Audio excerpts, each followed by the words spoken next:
You're good.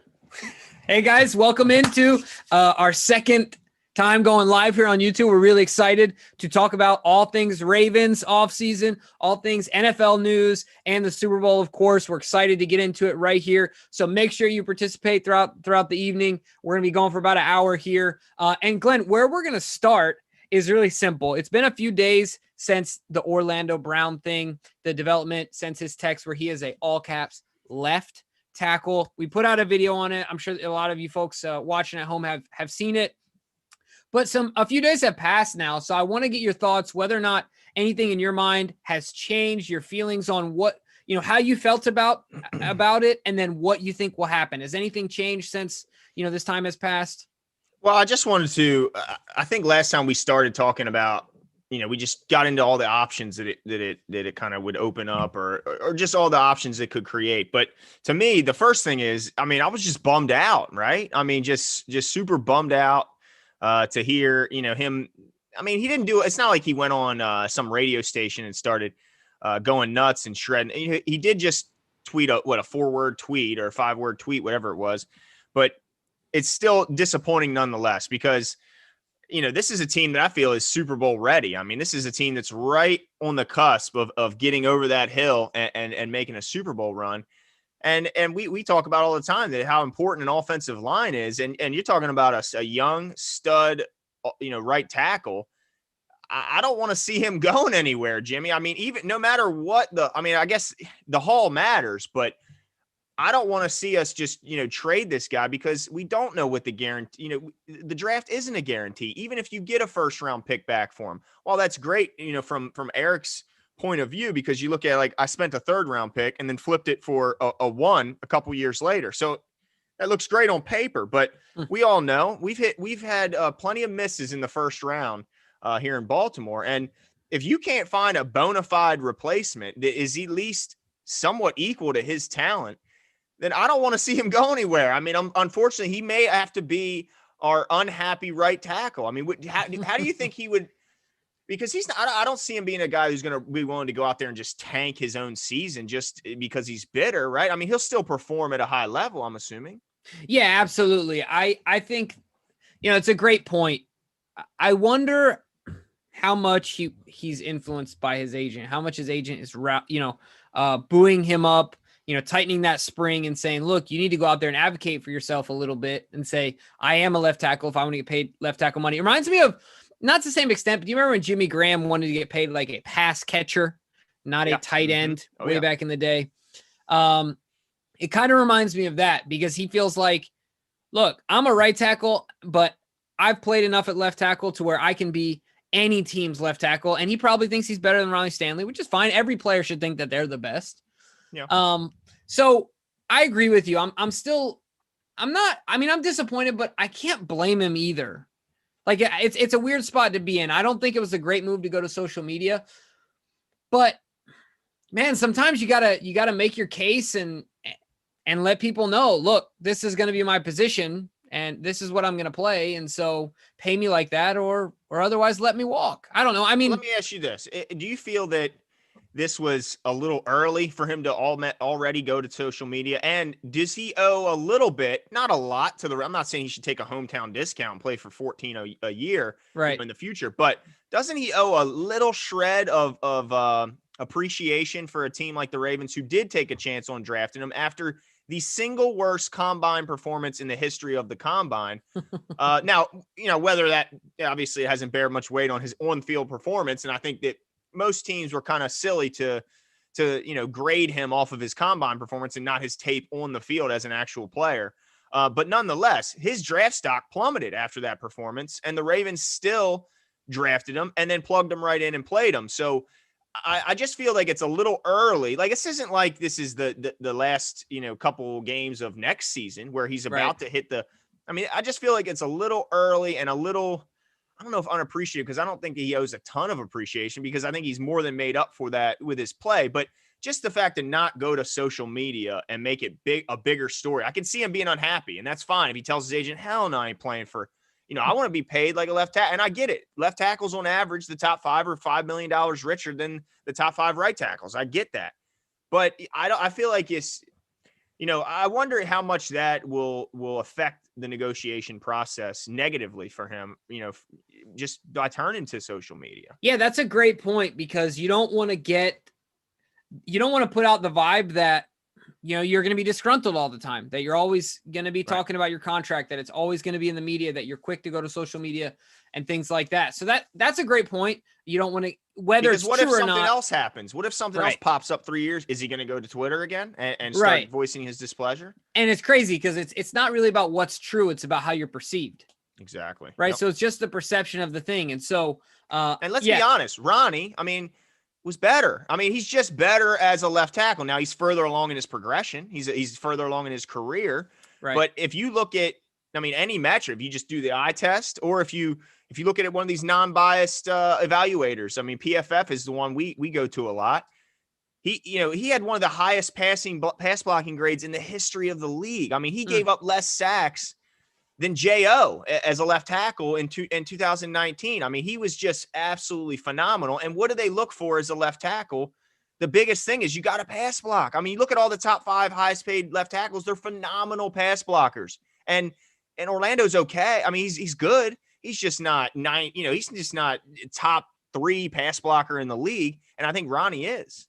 Yeah, that's a great point. So something that one of our commenters brought up in our show that we did about this is that I brought up the Dolphins as a team at the top of my mind. I didn't do a ton of research on it, but they said, that I thought maybe that could be a good fit for a trade potential. And they said, well, they'll be looking for a right tackle because Tua's a lefty, right? In that sense, you could justify getting a guy like Orlando, playing him in a stronger position, but paying him like a left because you got Tua, who's a lefty. So that could then, increase his value, right? So something to think about as well. So what do you think is more important to him, Jimmy? Playing the position of left tackle or being paid like a left tackle? So you think he would be perfectly fine playing right tackle if you're going to give him 19.75 like Ronnie got? Okay. Shoot, he's not having to deal with all the guys that Ronnie's having to deal with, and he's getting paid the same. The problem is we can't pay him both. Who was it that we let walk years ago? Ben Grubbs. Yeah. And it was pretty much between Ben Grubbs. Since then, Ricky Wagner, who's still playing right tackle. Wagner, and even Kalechi. Yeah, Kalechi. So, I feel like there's always going to be a guy. It was kind of, if I'm not mistaken, it was kind of like, okay, are we going to pay Grubbs or are we going to keep Yonda at that point, right? Like it was. Yep.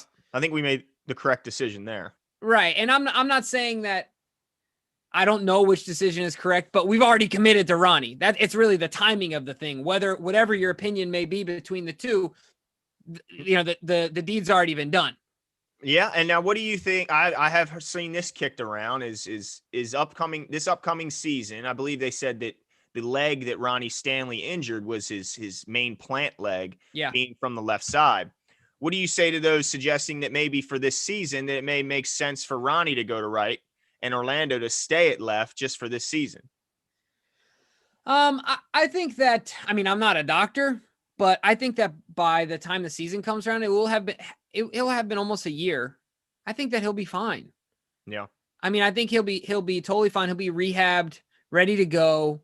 I'm not concerned about it at all. In fact, sometimes I'm less concerned about a break than I am about like an ACL or some sort of ligament, because it in my mind, it breaks clean. And as long as it heals clean, right? Mm-hmm. Yeah. Then you're probably going to be okay. Once again, I'm not a doctor, guys. I don't know, but that's the way that I view it.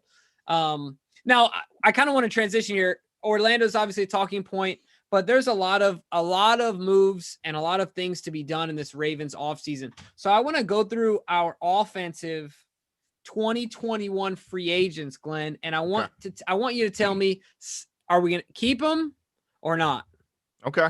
All right. So I'm going to start with the wide receivers, the divas of the crew. Okay. And I'm going to start with the ultimate anti-diva in Willie Snead. He's a free agent. You keeping him or you letting him walk? Man, I tell you what, I like Willie Snead. I like what he brings. But for him, I'm gonna let him go. I'm gonna let him go because I want to see more opportunities for guys like Duvernay and Prochet. Mm-hmm. And I feel like the more Sneads you got on your team, you're pushing down the opportunities for these young guys to get on the field. And that's what they need to develop. They need opportunity. And so while I love Willie Snead, and I think we could get him at probably a pretty good deal, he'll have a market. I'm sure he'll go somewhere and make the roster. But to me, I want to see more opportunities for Duvernay, for Prochet, and Willie, you served a great purpose here in Baltimore for your time here. You were an awesome mentor and leader for those young guys, but I think it's time for the young guys to shine. What do you think? Yes, that's an interesting one for me, because does that mean we're going to have all young guys, or are there other veterans do you think that we'll bring in? Like, because to me, Willie is the perfect combination of value, veteran leadership, and a locker room presence. So value in that, I don't think he's going to be overpriced. I don't think we're going to overprice him. Some vets, they'll end up paying him an inflated amount of money because of the success he's had in the past, and he doesn't end up giving you that 1 or 2 good years, right? Yeah. We've gotten lucky with that in the past, but we could end up on the other side of that coin. So to me, Willie, I think, is a good value player. You get him at anywhere from $5 to $7 million. Or $4 to $6.5. I think he made $7 million last year. So say $4 to $6.5 cap's going to go down this year. And he's a veteran. He knows the system. So it's hard for me to say walk away from Willie. So I'm going to disagree with you there. I say keep him. Okay. I say find a way to keep him. But I agree with you. I have to agree with you though that I want Duvernay to get the ball more and Prochet to get the ball. But I want Willie. I want Willie on the team. Certainly, I don't want to be in the playoffs and have only those guys to depend on. Okay. All right. Fair enough. Well, let's move on to the next wide receiver, because I think this is where the Ravens get their leadership. And it's my opinion. I think Dez Bryant is a no-brainer to come back. I think you can get him for an awesome price. We were disappointed to see him not get playing time and targets last year, but I could see from the Ravens' point of view that he did join the team mid-season, and maybe they didn't feel comfortable, putting him out there for big moments. But certainly with a full off season, they would feel a lot more comfortable. And just from the tape I've seen from him in practice, the limited tape that we've seen from practice, and the limited time we saw him on the field, he looks healthy. He looks strong. I mean, he looks like the type of guy that we would really welcome here in Baltimore. And also, I see that he's taking pictures. He's hanging out with Hollywood in the offseason. Obviously gets along with the guys. So I think he would be the veteran that we need, because I think you're right. You got to have a veteran in the room. I mean, most position groups, especially a position group the size of wide receiver, I mean, the corner, lineman, there's not many position groups as big as receiver. So you definitely have to have at least one vet. And I think Dez is that vet, man. I mean, I think he checks a lot of boxes. He's a guy that could, he in a pinch could do a lot of different things. I mean, people forget he was a heck of a punt returner when he came out. Yeah. So if you needed to, you could stick him back there and ask him to catch at the very least, he's going to catch it. And that's all we ask for in Baltimore most times. I mean, Duvernay was putting on a couple shows for us, but other than that, we just say catch the ball, give the ball to Lamar and this offense. I think Dez Bryant should be back in Baltimore. What do you think? Yeah, I say keep him as well, but I do think one of the things I think is interesting, could be a non-factor, but do you remember it seems to be that he was calling out Greg Roman on social media with saying that Lamar Jackson doesn't get real opportunities to show off his throwing ability. I wonder if that bears any weight in their decision. And I wonder if I commended Dez this year because I feel like there's a lot of times where he could have been the old Dez and said, look, I want the ball more. I need this. I need that. But he showed that he loves the game. Obviously very passionate about football, just loves to play it. Was a good soldier all year. But how long does that take before it wears off? Yeah. You know what I mean? I think that truly a guy like him, while he understands where he's at in his career, like age-wise, he's not that old. He's what, 31? Yeah, something like that. 31, 32. So, I mean, think about where he thinks in his mind, he's a very prideful guy. And I feel like he wants more action. So I think if he were to come back, I think not that he's got a huge market. I don't know what his market's gonna be. Spot.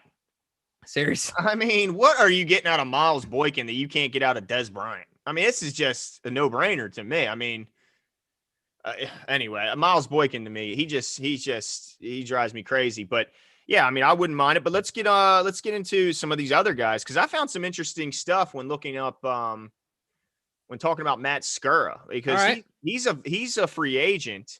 And at first I say, you got to get rid of him. I mean, you'd think that it would be kind of a no-brainer, right? But then I start looking at some of these statistics that I found when I was actually searching for JJ Watt. And I found that he is a fantastic, if he could just learn how to snap the ball consistently, Jimmy, let me give you some of these numbers here. As a center, let's see here. There we go. Top 10. This is the highest run block win rate as a center. Matt Skura, 10th in the league. Okay. 10th in the league. He had 72% win rate. Okay. And this is as a run blocker. Mm-hmm. Now, Now, they might say he's more of a finesse guy, and I'd agree with you. So let's look at him as a pass blocker. This is incredible, Jimmy. 4th in the league as a pass blocker is according to win rate as a center, with 96% win rate as a center in pass blocking situations. So boom, we figured out why they love Matt Skura and why they keep this guy around. Because, I mean, the guy he performs well when he can just get the darn snap to Lamar. So what are your thoughts on Matt Skura sticking around in Baltimore? That's like, it's funny to me because we almost never disagree, Glenn. Never. Mm-hmm. But gosh, we just disagreed on Snead. Yeah, but gosh dang it, Glenn. You're saying the same argument they used for Boykin, right? Yeah. It can be directly applied to Matt Skura. It's like, Matt, you can do everything great, but job number 1, snap the football. Now, let me just point out, our 2 bad snapping games were New England and Buffalo. Both games, rainy, windy. Now, I'm not saying it's a perfect, but if do you give him some leeway that he was in a monsoon? No, I do understand that. And then on top of that, if I'm not mistaken, I mean, the Buffalo game, he wasn't, that was Macari. Right, but I'm just saying, he was snapping in that New England game. That was right. The big now, one, and it was the a only monsoon. Thing, that's true. Now, the only thing I will say on top of that is I feel like every time Skura snaps, period, whether it goes past Lamar is one thing, but Lamar's back there doing gymnastics. I got you. Just he's up in the air. So he may have only missed 1 or 2, but he's doing a lot. I got you. And it's always off to the right. Always consistently off to the right. I don't get it. I'm not a center. I would get absolutely pummeled if I was a center. I mean, it wouldn't even be funny. But so that for me, no. Like, go play Russian roulette with some other team because I'm not having that happen again. All right, let's stay on the offensive line though. Let's go with DJ Fluker. He's going to be a free agent. It was his first year here in Baltimore. Did a lot. He played tackle. He did a lot of different things than what we were expecting. We were expecting him to be a lock at right guard. Yeah. Played tackle pretty much the entire year. He also played a little bit inside. Him and Phillips kind of flex back and forth in that position. So what's your take? Keeping him? You letting him walk? I think if you can get Fluker at a good deal, you got to keep him. I mean, this guy played left tackle. He played guard. He played right tackle for a good portion of the season. He showed awesome versatility across that line. We talk about how important it is to build a strong offensive line. Well, if you can get a guy who can effectively play that many positions at a good price, I think you got to bring him in here. I mean, his size, his length, the guy is just, he's born to play offensive line, in my opinion. And I think if you can get him at a good deal, you bring him back. What do you think? Yeah, I agree with you there. I mean, the fact that he's so physically imposing, while he might lack in a lot of other things in his game, I think he bodes well to our power running game. Mm-hmm. Just the threat of having a guy like him in Orlando or him next to Tyree Phillips with then a guy like Ricard coming out of the backfield. It's like, that's about 1,000 pounds of man running at you. It's good luck to that, So I say, yes, I agree with you. You get him on a good deal. You keep him, versatility, leadership, and veteran knowledge overall. Okay. I'm going to get some pass catchers. I'm going to bounce around some pass catchers. Chris Moore. What do you think? No, I don't even want to say anything else. No. Yeah. Justice Hill is better than him at special teams. James Prochet and Duvernay are better than him at special teams when it comes to on the receiving side of it. And you've said it before, way back to our podcast days, he's got phone books for hands. Yeah, and he just doesn't separate. So yeah, I agree with you. Chris Moore, see you later. Yeah. Let's see. We got, is it Eric Tomlinson? I think it's Eric, right? Oh, yes, it is Eric Tomlinson. The big tight end we got from the Jets. Yeah, well, we didn't get from the Jets, but he was previously with the Jets before he came to us. Right, big guy. He came in, played serviceable for Nick Boyle in his absence. What do you think? Is Tomlinson back? Yeah, I think so because I like him over the young, undrafted rookie guys. I think he came in. You remember he came in. He played with grit. He played strong. He blended right in. So yeah, I think if you get him on a good deal, you keep him, he's serviceable. If Boyle's knee is getting, is a little questionable, you plug him right in. Okay. What about you? Well, I think you let him go. I think you let him go because I want that third tight end to be more of a pass catcher. Okay. I think Boyle comes back and he's fine. And if Boyle is a little bit banged up and in certain situations you don't feel comfortable, you put Ricard in there in those situations because we know he can block. He's a big, strong guy. He's, 30, 40 pounds heavier than Boyle, which is insane to even think about as big as Boyle is. So, yeah, I want our third tight end to be more versatile and not just be a big body. I want a guy. I mean, look, maybe Breeland or Wolf will turn into that guy. We don't know. They definitely have some pass catching ability and showed that in college. But, I'm hopeful for some other guys. We talked about Zach Ertz. We talked about a couple of these guys that are going to be available. And that's the kind of player I want.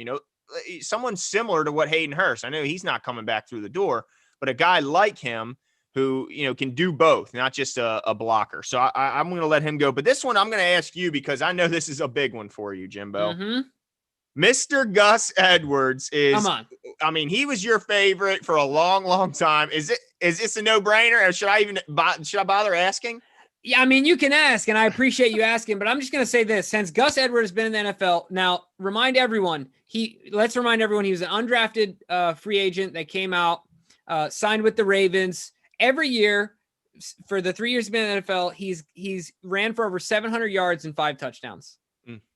And what's his yards per carry? Yeah, sorry. So not over 5 touchdowns. That was my mistake. Sorry, 700 yards and over 5 yards per carry. Gotcha. That's the correct stat. I apologize. But either way, I mean, that stat is still incredible. And not only that, Gus Edwards has looked better physically in his appearance and his flexibility, his balance, his explosion. You talk about it, his vision. Every single piece of his game has gotten better every single year. So say what you want about the Lamar effect and the Greg Roman effect, but there are runs where everyone knows 35 is getting the rock. And guess what happens? He still gets 4.5. He still gets 5. He gets hit at the line and he still gets 5. So look, Gus Edwards is an absolute bona fide yes. In fact, if they don't, Glenn, I might be boycotting. You might be doing the show by yourself. No, I'm just kidding.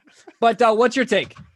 Yeah, I think you bring him back. I mean, him and JK as a 1-2 showed last year that it is effective and beyond effective. I mean, they are a perfect match for one another. I think that Gus Edwards has no higher value than he does in this offense.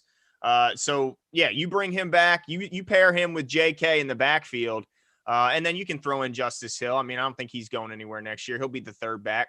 But just those two alone can handle the workload. Yeah, I think it's an absolute no-brainer. I mean, look, anytime this guy has gotten a chance to be a bell cow, he has taken advantage of it and then some. I mean, shredding top defenses anytime he gets the opportunity. I mean, I want to see, as much as I love JK, I want to see more of Gus Edwards. I know it seems crazy because JK is very talented. He's explosive. I mean, he's everything we were hoping for when the Ravens drafted him. But Gus Edwards is no slouch. I mean, that fact that I believe he went through all of 2019 without a negative run or something crazy like that. I mean, that's insane. And it's not like there hasn't been times where he was met in the backfield. He just finds a way to squeak 2 to 3 yards out, even when it seems like there's nothing. I agree with you there. In fact, I think that if we are going to, everyone talks about improving the pass game and things like that, but I think utilizing Gus even more and in the correct spots can do more to help us further widen the gap between the greatest running team of all time to the team at controlling the clock and time of possession, of all time. I mean, the way that Gus can do it, where he can grind it out over and over and over again, is so different than, in my opinion, anything else we have in the backfield. It's just so different. Yeah, and people forget he's 2 inches shorter than Derrick Henry, but they're the same weight. That's insane. So, I mean, he's a horse. I mean, you don't want to deal with that guy over the course of a full four-quarter game. It takes a toll on you. Yeah. But this is another guy I'm excited to get your take on. Tristan Colon-Castillo was there. You go. You like that? Uh-huh. He came in and played well the time. We didn't notice the snapping issues when he was in at center, but then the teams continuously went back to Makari and went back to Skura. So does that make, I mean, I don't know if that tells you that the confidence in the team didn't have a lot in him, but to me, I mean, he would be a guy that I would be interested in bringing back because you can get him for a great deal. He showed that he can play center when need be. So why not, right? Yep, 100%. Why not? He showed strength. He showed he can do job number one in getting the ball to Lamar in correctly on time in the right place. So yeah, I think you're absolutely a developmental guy that can come in and play in spots. And I think he should be given every opportunity to compete for that starting job. Yeah, absolutely. Unless, I mean, look, we've been talking about for a while. We want the Ravens to spend some capital on the center position. We want them to send some draft capital and go get a center, a bona fide center. But even if they did go get that, you still need a guy to back him up who has some experience, and that guy absolutely has that. And I expect his leap. This was just getting started. I think that he's going to get better and better, and who knows where he goes. So, yeah, I mean, is there any other guys on the offensive side of the ball that are really worth? No, I mean, I think that those are the names that most people are going to know, and then on top of that I think are the most questionable debatable is I guess what I should say. So certainly not. But speaking of free agency, Glenn, I want to get into this here. A lot of stuff is going around in the NFL. A lot of stuff is happening. It seems like trades are becoming more popular every year, things like that. So there's a narrative going around, and we're going to get into Matt Stafford. But there's something that I want to bring to your attention here. Matt Stafford is 32 years old. Mm-hmm. He's 0-3 in the playoffs. And the narrative is that it's everyone else's fault and not his, right? Yeah. Lamar Jackson, 24 years old, 1-3 in the playoffs. Mm-hmm. And the narrative is he's not good enough, right? He chokes and this, that, and the other. So couple questions here. Do you think it's fair? Why do you think it is? And then let's get into the grading of the Matt Stafford trade. But why do you think that dichotomy exists between the difference in judgment between a guy like Lamar and Matt Stafford? I think that the main difference is just that Lamar just does it so much differently. And Matt Stafford looks like the typical pocket, big arm, cannon arm quarterback. And the fact that one plays in Baltimore, which is a successful organization known for its defense and run game, and the other plays in Detroit, who is definitely not known for either, has not had a 1,000-yard rusher in his entire career in Detroit, which is just, here in Baltimore, that's insane to hear that. Like, we always have 1,000-yard rushers here in Baltimore. It's like every year there's at least one, right? I mean, and last year there was two, right? Did Mark Ingram not hit 1,000 last year? I believe. No, he did. He did. Yeah. That's 2,000 yards. Now, of course, one of them was Lamar, the quarterback, and there's no chance Stafford's ever getting anywhere close to half of 1,000, much less 1,000. But I think that it's a combination of things. I think it's unfair. I think it's ridiculous. But also, the complete narrative about this year wasn't all on Lamar. I mean, a lot of it was on Greg Roman as well, and criticizing his passing scheme. So I think the year prior, certainly it was all on Lamar, and it was all on criticizing him and can he do it with his arm. But I think it's just mainly just because Lamar is just doing it differently. And people are still in love with that statue in the pocket that has the big arm that can make every throw in the book. And Matt Stafford is that guy. And also, it's just some people are just, being hopeful. A lot of these people that are talking about this are just being hopeful that with a running game, because it looks like when he's going to go to LA, he's got Cam Akers behind him, who really turned it up a notch down the stretch. Looks like he might finally get that 1,000-yard rusher. He's going to a guy that's, renowned league wide as being an offensive mind and offensive genius in Sean McVay. We don't have that here. We got Greg Roman, who a lot of fans want out of here. And we may disagree there, but yeah, I just think it's a combination of things. But is it fair? Absolutely not. It's not fair. I mean, this guy is so young. Who knows what the future has in store for him? He could still go on and crack off multiple championships. So it's ridiculous. And look, I mean, the good thing for Stafford is that he's 32. He's much older than Lamar. But all he has to do is look at the guy who's in the Super Bowl and go, well, I might have 10 years left in me if that guy can do it, right? Right. No, absolutely. I think it's completely unfair. I agree with all the points you just made. It's just incredible to me the difference of criticizing and the different scale that these guys are placed on, right? Mm-hmm. And it's just interesting how for each guy a win means more than another guy, and the way that we compare them and this, that, and the other. So yeah, I think it's completely unfair. I think that it's been said right by Foxworth, Dominique Foxworth, who said we need to stop comparing Lamar Jackson to Michael Vick. We need to start comparing Lamar Jackson to Peyton Manning, Tom Brady, Drew Brees, Pat Mahomes, things like that, because he's already better than a Michael Vick. But there is something I will say. I want to get to this Matt Stafford thing. I think the Lamar thing is completely unfair. And like you say, he has so much road out in front of him. And just because he's different, look, no one's ever done it before until someone's done it, right? Right. First of all, the running quarterback things don't last is ridiculous. Go back and look in history.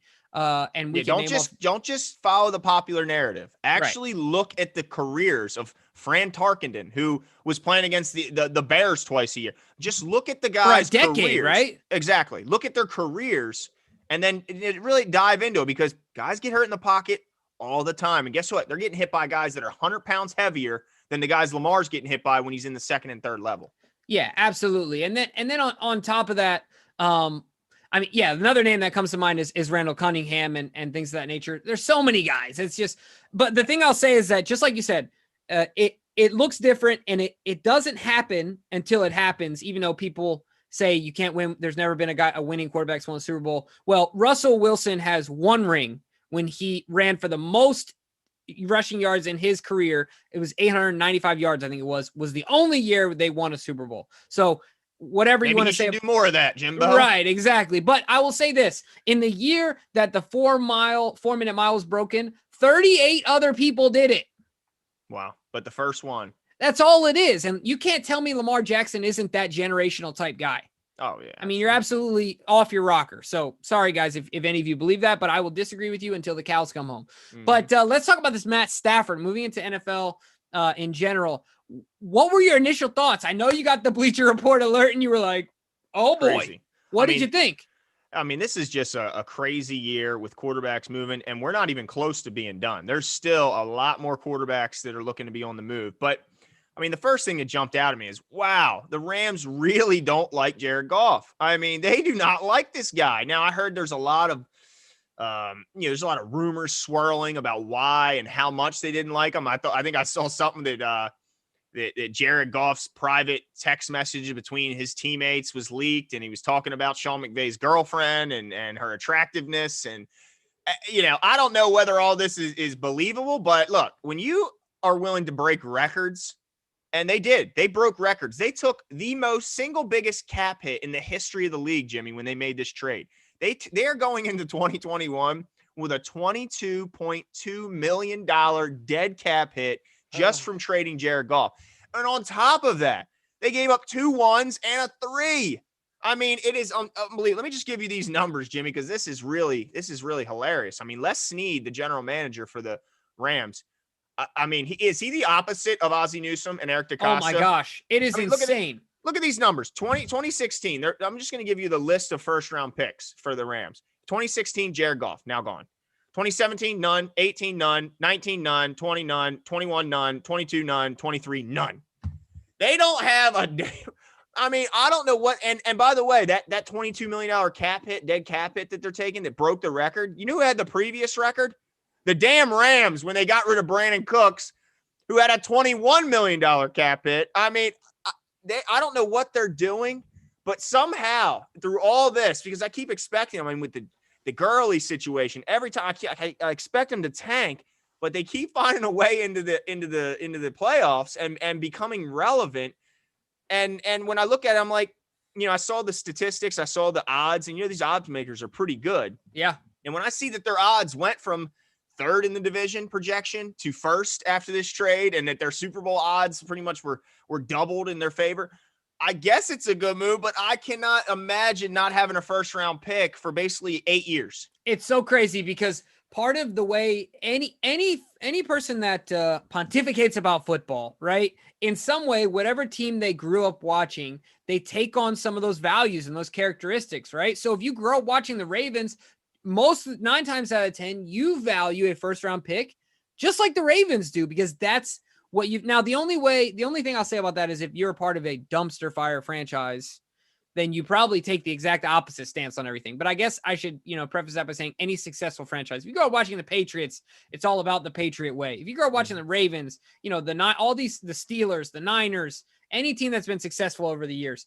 So I say all that to say that it is sacrilegious for me to think about this, right? Mm-hmm. It's so insane that they have no first round pick until I'm retired. And it's just going to be incredible. But this is the question to me. Is there a ton of pressure on Matt Stafford, or is it just me? I feel like he's got all the pressure in the world on him because he's always played with house money. Mm-hmm. The Detroit Lions were never, ever, ever expected to do anything. No.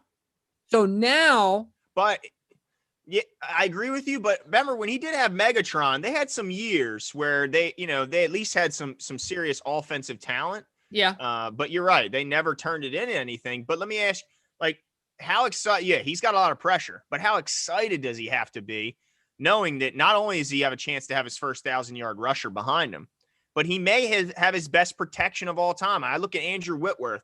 His left tackle, his new left tackle. Left tackle. Yeah, exactly. Because I think we remember he was in Cincinnati for a long time and giving us headaches. But still, as old as he is, Jimmy, the highest pass block win rate as a tackle in the NFL was Andrew Whitworth at 94%. So, this isn't a guy that is just – I would be excited. If I'm him, I'm thinking, man, I got a run game. And by the way, he was 8th in the league as a run blocker too, Andrew Whitworth was.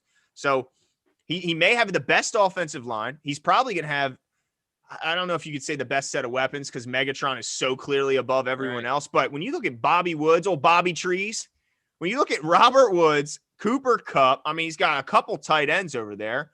I'm blanking on the third receiver's name. But he's got a lot of talent around. Reynolds, right? Yeah, exactly. Reynolds. So he's got a lot of talent around. So I'd be excited. And then that defense obviously was fantastic last year. I think they ended up being number 1 in the league with a fantastic secondary. And then obviously the best defensive player in the league with Aaron Donald. So I'd be excited. But my only concern is, Jimmy, when you have a big cap space, if you have a big cap number, when your quarterback's eating up 18, 19, 20% of your total cap, what's the one place you have to do well in order to supplement your team, right? You got to be a beast in the draft. Well, when you don't have, is there a better, I get that even the first round is still hit or miss, but the first round's the best and the highest opportunity to find a guaranteed day one starter, right? That's your best opportunity, whether it's 100%. I know it's definitely not. It's like 50, 60%. But still, to have not even a shot at it is just mind-blowing to me. And they're going to have to nail the 2nd, 3rd, 4th, 5th round for the rest in order to supplement their team because they have no cap space. They have no draft picks. It's interesting. And defensively, what they've relied on so much, if I'm not mistaken, they had a couple guys up front that are free agents. Leonard Floyd is a free agent. And he was a beast last year. Yeah, and along with some other guys that I can't think of offhand just because, I don't follow the Rams quite as close as I do the Ravens. But it's hard to historically – we've seen over the history of the NFL, it's hard to repeat a defensive performance. It's much harder statistically than it is to do offensively. So, and that might be why people still consider the Bears the best, that time, the best defense of all time, because the longevity, they did it for a long time, where I think in a single season, it's hands down the Ravens 2000 defense. I don't think it's relatively close, but we didn't do it for a decade or 8 or 5 years. You know what I mean?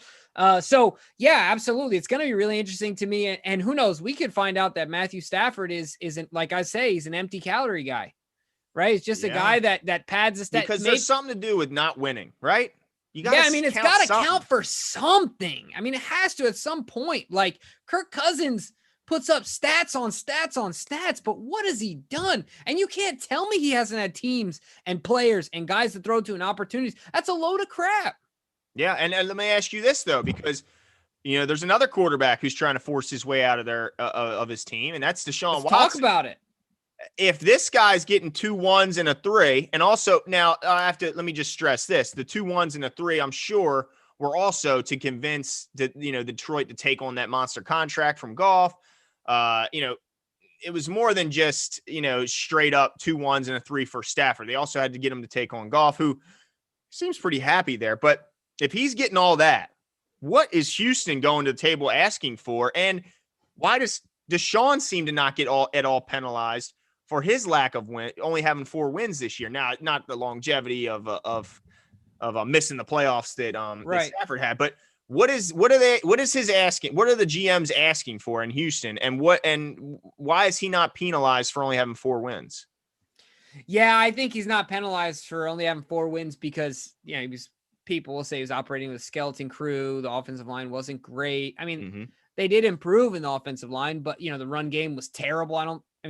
David Johnson was really a shell of himself this year. But this is the biggest thing. I think everyone will just blame it on Bill O'Brien. Like that's just what it is. And so you have the ultimate scapegoat. But yeah, I think that's what's happening. That's what's happening there. And I don't even know, like in the NBA, the max you can trade for is 4 first-round picks.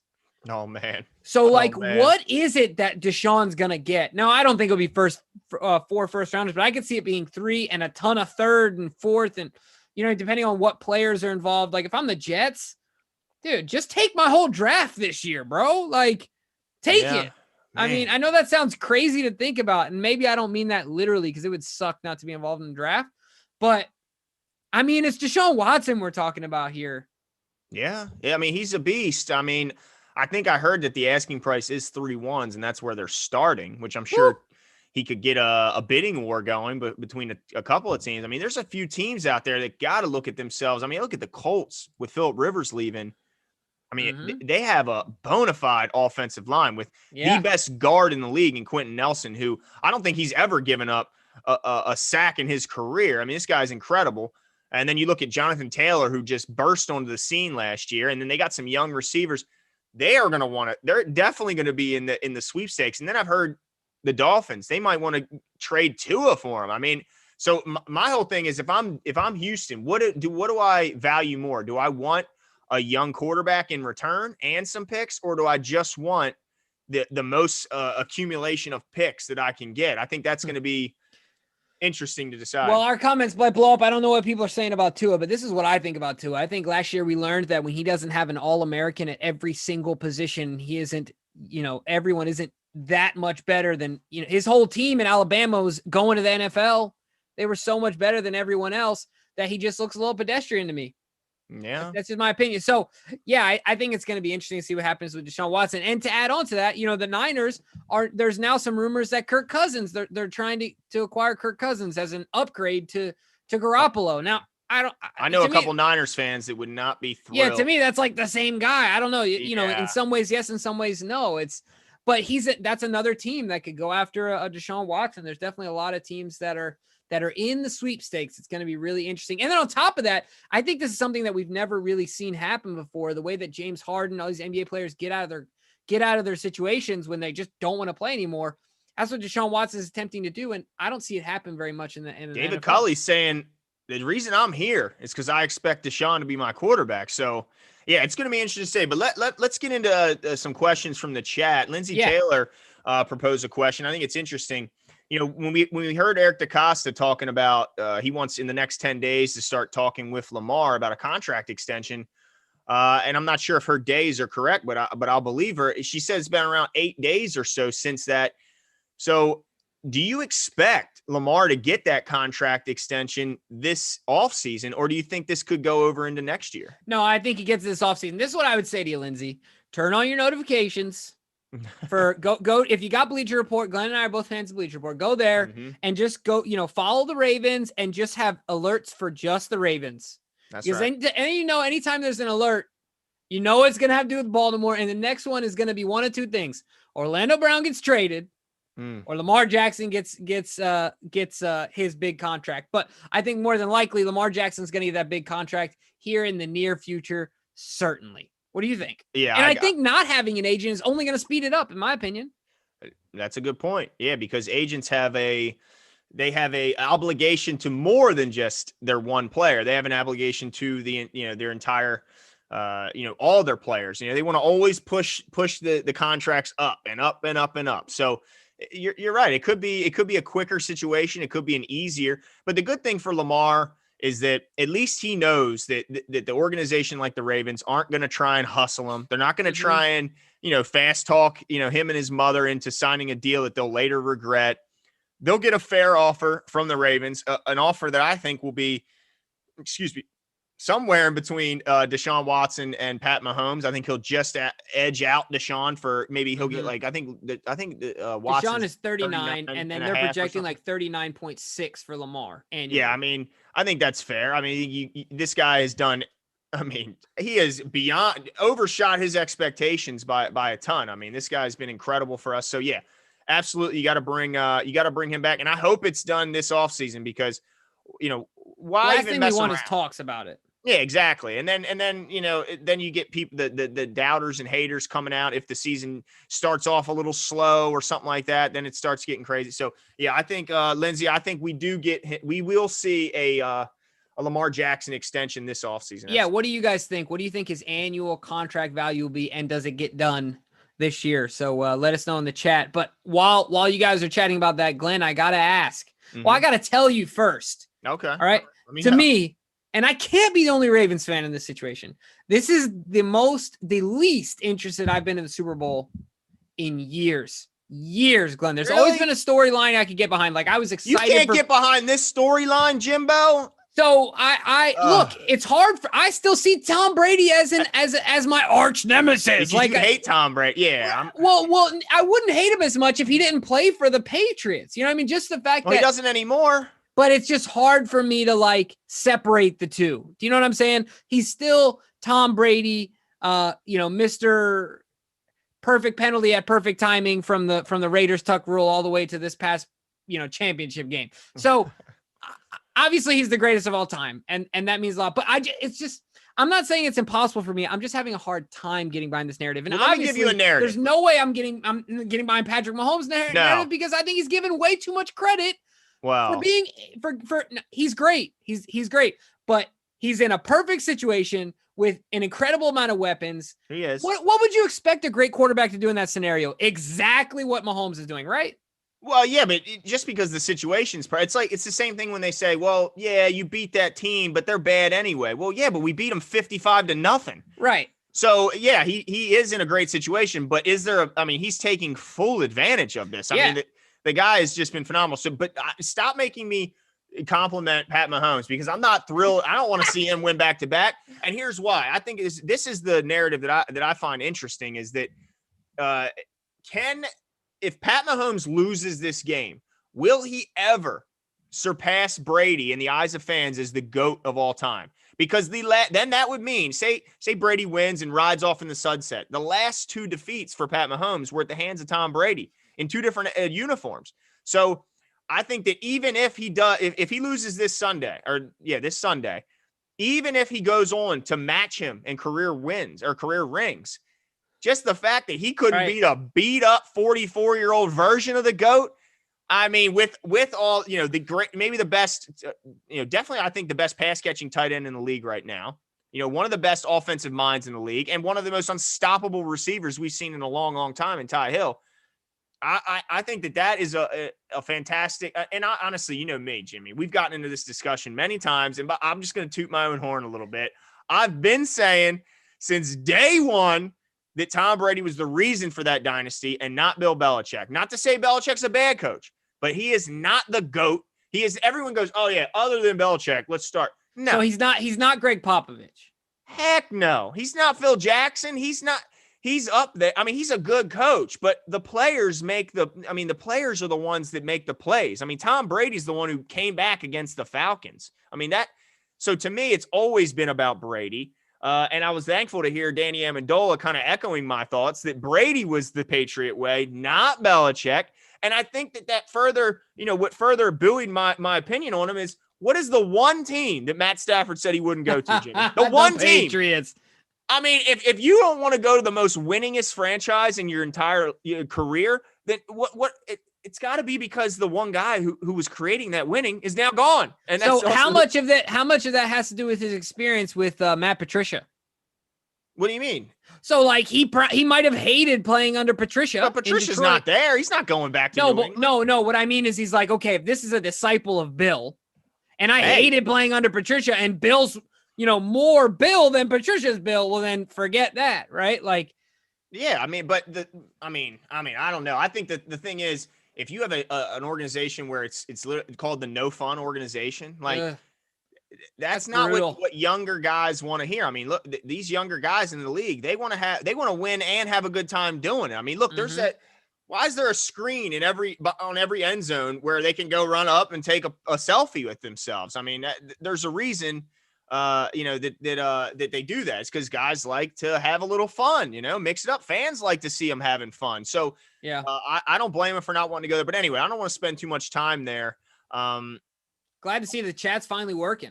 Yeah, absolutely. There was another question came in from Connor Doherty. Do you think the Ravens can get Chris Godwin this offseason? I mean, he was the number one rated receiver last season, according to PFF in 2019.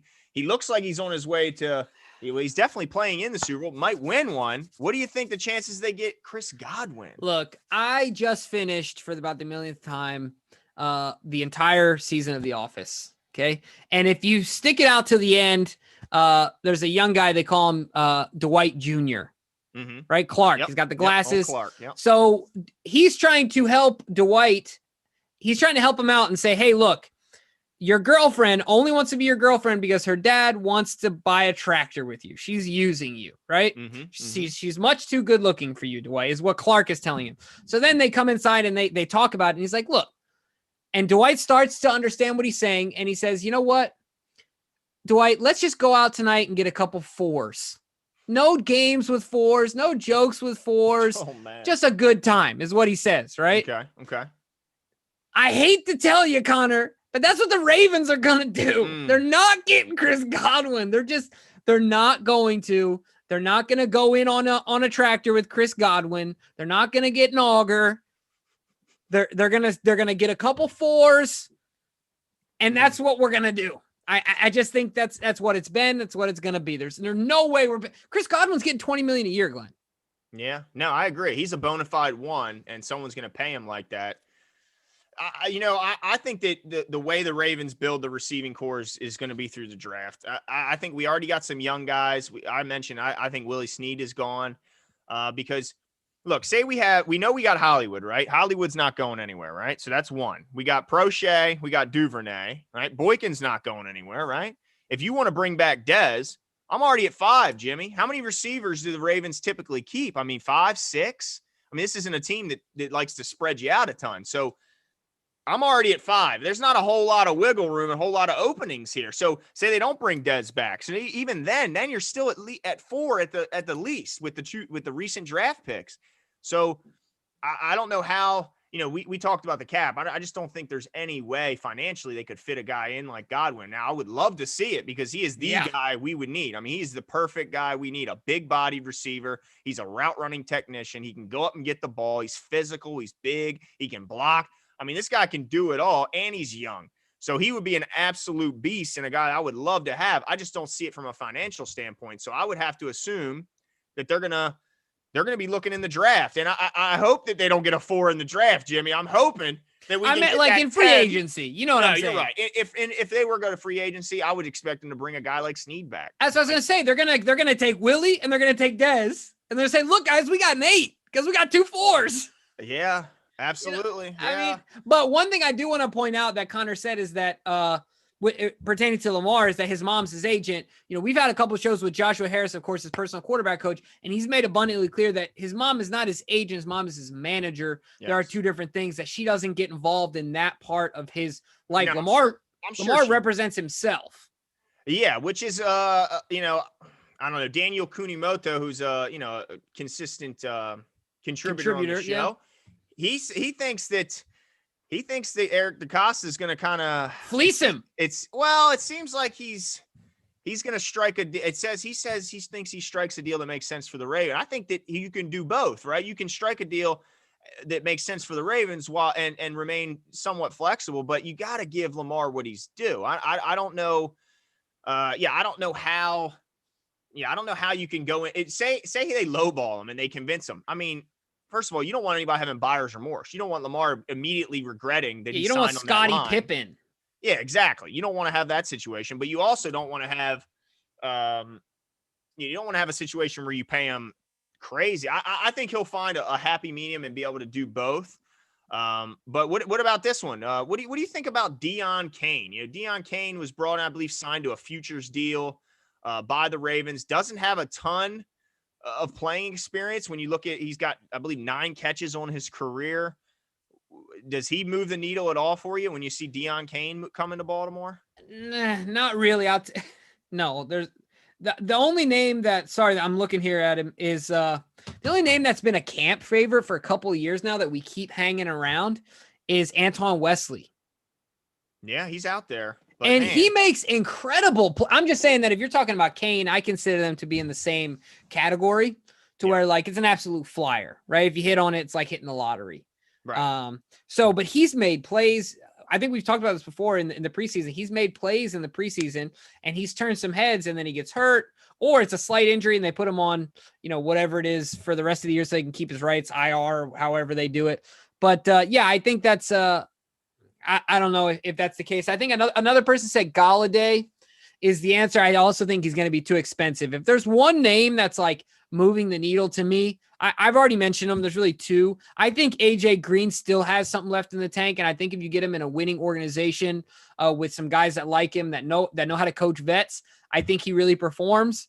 And then also a guy like Marvin Jones Jr. Mm-hmm. But other than that, I just think that any guy that's going to be fetching over $10 million a year is too expensive. Yeah, and right now Marvin Jones, I believe, is projected 8. I think I'm right. saying. So that's right in the sweet spot, I think.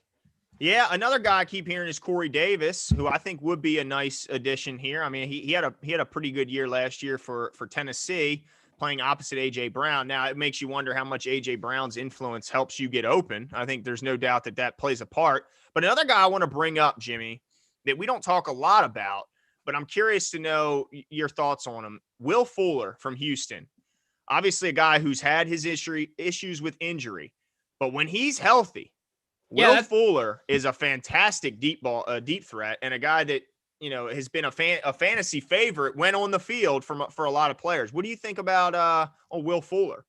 Yeah, I think that would be a great one as well. But Glenn, we got to stop here for a second and shout out to Chris Madry for his super chat. We appreciate the donation, man. So we'll address that right away. Will there be more 1-year deals due to less cap? I think absolutely. I think and that's something that I think Eric will take advantage of. And if anybody can, I think it would be Eric. So I am excited about that.